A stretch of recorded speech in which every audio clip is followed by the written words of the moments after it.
Well, hey folks, Real Honesty with John Rittlin's Unpopular Wrestling Opinion, episode 13. Recording a few of these and I'm going to upload them throughout the week, so if for any reason my hair length changes or, you kind of wonder why it all looks the same, like same lighting and whatever, I'm actually recording these in like about a 2-hour block, or an hour block, and then I'm just going to upload them periodically. So anyway, this is going to be about ECW. Those of you that know me know I was never really a big fan of ECW. I'm going to quote Cody Rhodes from the Monday Night Wars, at least try to the best I can. He said ECW has some really good ideas. For every one of those, there were 7 or 8 of, oh my god, this is horrible. And that pretty much sums up my thoughts on ECW. Good night, folks. No kidding. I'm not saying all ECW did was bad. They definitely helped influence WWE and WCW. There is no fucking doubt about that. Paul Heyman creatively was a genius for the stuff he could get his talents to do for little to no goddamn money. There were some good angles, Raven and Sandman, Raven and Dreamer, Jerry Lynn, RVD had a great series of matches. In fact, to me, those were some of the best wrestling matches. Yeah, with some high spots and some chair spots and whatever, but they were some of the best wrestling matches that company put on. They had Dean Malenko, Eddie Guerrero had some great matches. Too Cold Scorpio was there. Benoit was there for a period of time. Al Snow got his start. And Al Snow's a really good worker. I think a lot of people tend to forget that. And Heyman could create some really, really good characters. And there were some pay-per-views, especially in '99, that were pretty damn good. And they had the whole thing with Shane throwing down the NWA title. And the Taz Sabu angle. And Kurt Angle even possibly coming to the company. I mean, then you get to some of the bad stuff. And I'm not saying there isn't other good stuff like that, but then you got the Sandman crucifixion. And I'm not even religious, and I'm like, okay, wait, mate, that's too much. Terrible, terrible English impression. Especially since I didn't even try. But the crucifixion of Sandman. Never liked Joel Gertner. Never liked him. Joel Gertner, I know, is supposed to play a disgusting sleazeball, but I'm like, it was cool that he actually did the introductions for a lot of luchadors and did perfect Spanish and everything. That was actually really good. When he was a ring announcer, he was fine. But him doing the announcing, the ring introductions for the Dudleys, it got the Dudleys gimmick over. And that's the one thing. The Dudleys were great in ECW. They could start riots. They were great as far as, pissing off the fans. There were some great things in ECW. But the violence got to be too much. I'm not saying it was all violence. When you guys got guys like New Jack in there, and I don't think New Jack will see this. Hopefully if he does, he doesn't hurt me. Because I'm sure that New Jack easily could. New Jack did suffer that unfortunate, balcony dive when Vic Grimes was a coward and didn't want to do that thing. I mean, now granted, I wouldn't want to fall off a damn, balcony, scaffolding, whatever, either. But yeah, New Jack suffered some pretty bad injuries and everything, and, blindness in his right eye, I believe, and stuff like that. But New Jack was the shits. I mean, he was a great character, but dear God, you watch any of his matches, you have the music play through all of his matches, which I know is part of the shtick, but to me, it was just fucking annoying. And Sandman was garbage. Goddamn fucking garbage in the ring.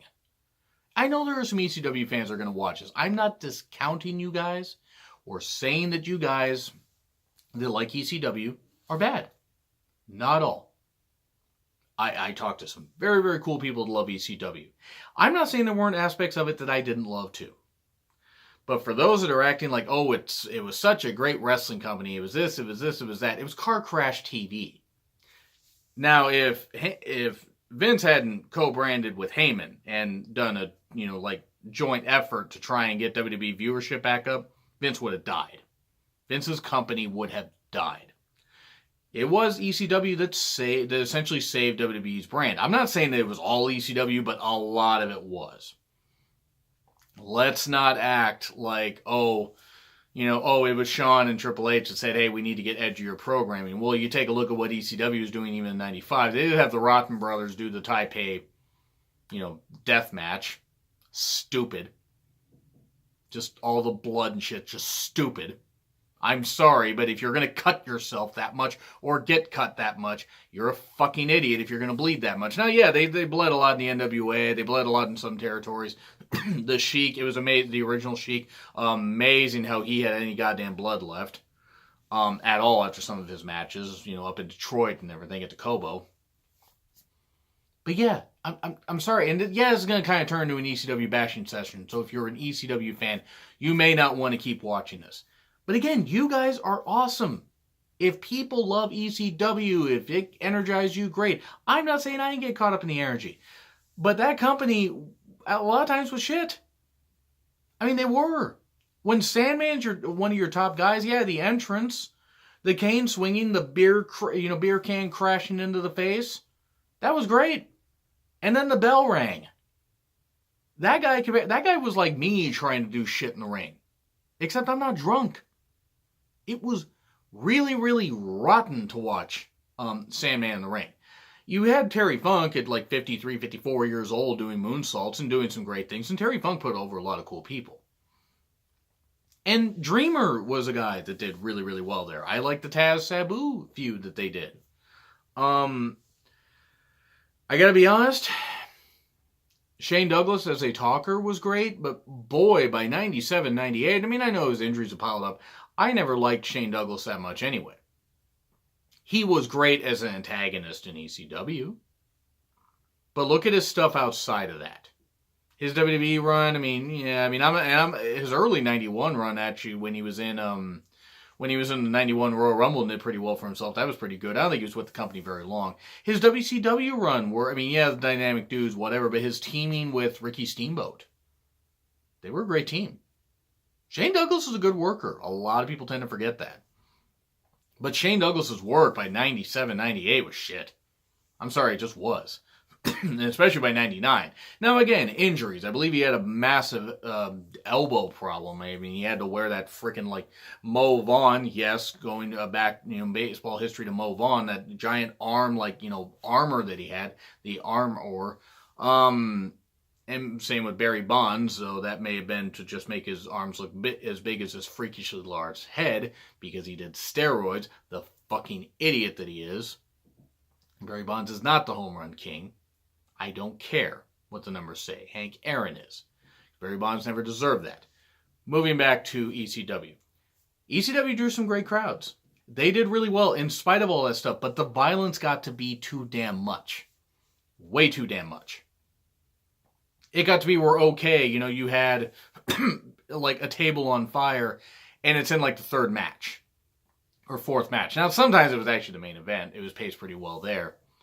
But, pay-per-views in 98 and 99 actually were pretty damn good. 2000, you started to have some issues, even though they were drawing some good crowds. Guilty as Charged 2000 wasn't so bad. But again, the Jerry Lynn RVD series was tremendous. They did some great, great stuff. This is going to be kind of like a positive-negative thing about ECW. The Jerry Lynn RVD matches are ones I can go back and watch and love. They did help discover some good talent. Heyman was able to discover some really, really good talents. Some of the gimmicks were shit. It was cool what they did with Matt Bourne and the Doink gimmick and that kind of stuff. That was really nice. And again, from the dingy bingo hall, the ECW arena on Swanson and Rittner Street, I believe. If I remember right, it kind of got nailed in my head. Forgive me if I got the names a little wrong. In South Philadelphia. Hey, it was home of ECW. People loved it. The fans were always passionate. I will give them that much. The fan base was always tremendously passionate. But it was meant to be a niche product. That's ultimately what it was. Yes, it gained national exposure, and people still chant ECW to this day at live events. Stop that. The company's dead. If it gives you a warm, fuzzy feeling, whatever. I mean, I'm sorry, but also guys that you used to wrestle in ECW probably shouldn't still be wrestling now. Rhino, Dreamer.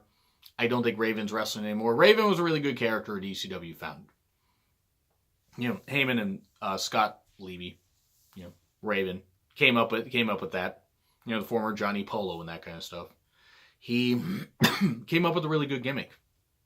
And the Raven character was great. It was watered down when it went to WCW and especially WWE. Heyman was able to get the best out of people and hide their negatives. Most of them. I'm sorry, but Sandman was absolute shit. Sabu, Sabu suffered a lot of injuries, but I'm sorry, when you cut yourself up like crazy, when you get your arm torn open, that kind of stuff, when you do all the stupid shit, yeah, that's going to happen.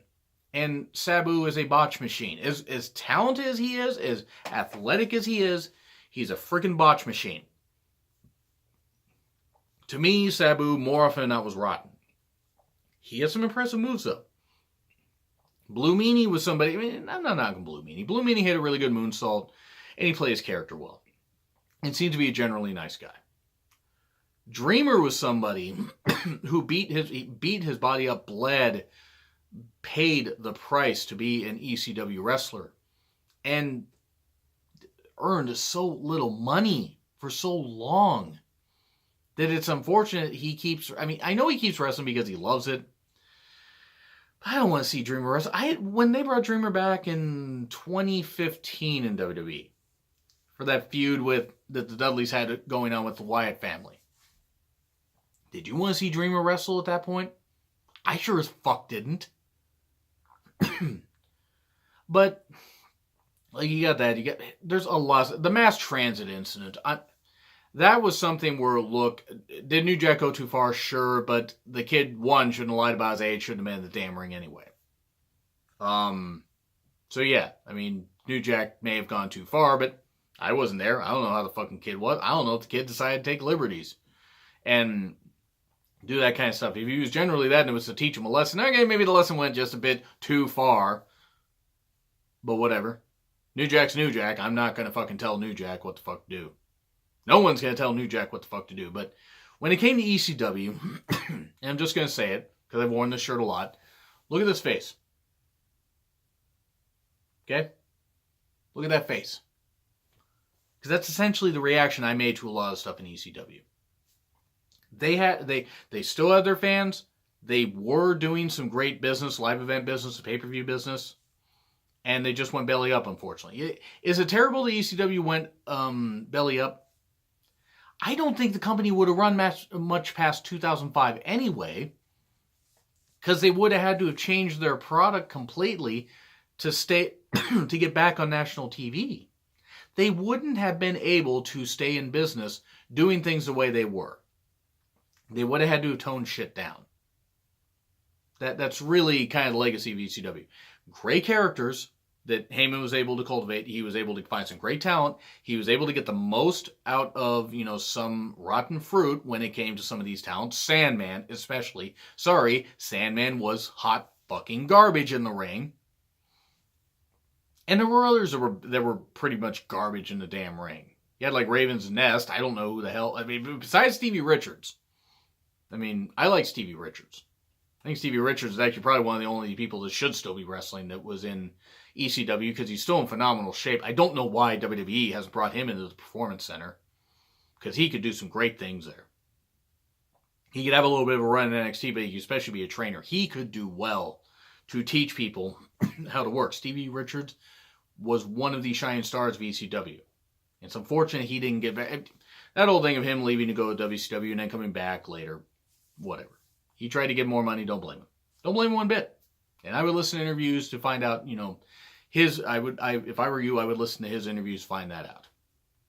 But going back to the whole thing, ECW, to me, was a niche product. It wasn't ever going to be, it could have never topped WCW and WWE.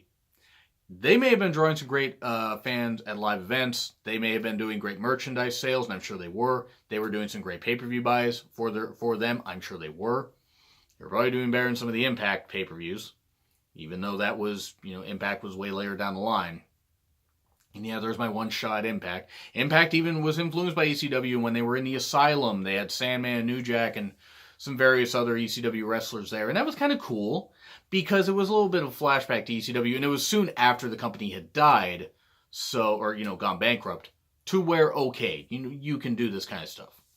And I will, at one point in my Times of Wrestling to Piss Me Off series, talk about Hardcore Justice 2010, which I will just say right now was horrifying. But yeah, they discovered other talent. Mick Foley was discovered. Or was able to do better in ECW than he was allowed to do in WWE. Or not in WWE, but in WCW. And even for a while, he was actually kind of, knocked in ECW, or knocked in WWE right after his time in ECW. He was able to do some entertaining things, and like he's hardcore. There were some great promos. Steve Austin was found there. Being able to discover himself and do some great things there. Heyman discovered and gave guys creative freedom to do these great things. Unfortunately, it became the inmates running the asylum. So even though the talents were able to be themselves and go out there and get over, it did become about the inmates running the asylum. And then you get to the fans. The fans got to the point where if you didn't set yourself on fire in the first match, they might be booing. Now, yeah, they were passionate and fired up and everything, pun intended, but the fans did become a problem after a while. Because you had, stupid shit happening. The Bam Bam Taz feud is actually one of the few bright spots in '98 that I remember, because it was a pretty damn good feud. But the more I just think about ECW actually pissed me off at times because of the cost of people's bodies, what it did to them. Because, yeah, Heyman winded up all these people, wound them up and everything. We're like, yeah, I'm going to go out and do this stuff and dive through 3 tables for $50. I give Heyman credit for that. He was a hell of a motivator. I mean, he was a damn good motivator. But there were people that saw through the bullshit that Heyman really was just kind of talking out of his ass. I'm not saying Heyman didn't believe in his roster. I'm sure he did. Jericho even talked about how he didn't necessarily buy into it. But Jericho and Lance Storm also got some mainstream attention there. And mainstream attention in Smoky Mountain Wrestling. I'm certainly not going to discredit that one. Because they did pretty well as thrill seekers there, relatively speaking. But ECW influenced they did influence the product in some positive ways as far as letting people be themselves, be more real, and be a little more balls to the wall and say, hey, let's just go out there and give the fans the best show we can. But it also set the violence bar too high. It did make it to where fans were like, okay, oh, hey, I can mean that much to the product. I can influence the product. Cool, that's what I'm going to do. It's unfortunately kind of bred the contempt between fans and wrestling today. Where that's actually gotten to the point where some fan bases don't see the bigger picture. And I've been in on that too. I have gotten a little too crazy when it comes to some angles in WWE and New Japan, but especially in WWE, where I don't let it breathe and I just take everything as it is. And sometimes I'm proven wrong about some people. Thankfully, I have been, because that would mean that otherwise I wouldn't change my opinion. I'd just fold my arms and be like, no, I'm not going to do that. And I'd be defiant. I'd be like a petulant child. So ECW did have some positive influences. They had quite a few negatives, though. And I don't quite get why people don't focus on the negatives, too. If ECW gives you a warm, fuzzy feeling, you can watch that stuff back and everything, great. I'm really happy for you guys. Because ECW does deserve its place in the history of wrestling. But it's not like the company was perfect. And it's not like a lot of stuff in the company, as Cody Rhodes said, finish up. ECW had some really good ideas, but for every one of those, there were 7 or 8 of, oh my God, this is horrible. That's where I'm going to leave that off. So let me know what you guys think of this video. Because again, I'm not knocking ECW fans. You guys were a fan, that's great. Let me know in the comments what you thought. Agree, disagree with what I said? Like, share, comment, subscribe. Twitter link, easy for me to say, in the description. It's been Real Honesty with John Ritlin, Unpopular Wrestling Opinion, and I will see you soon.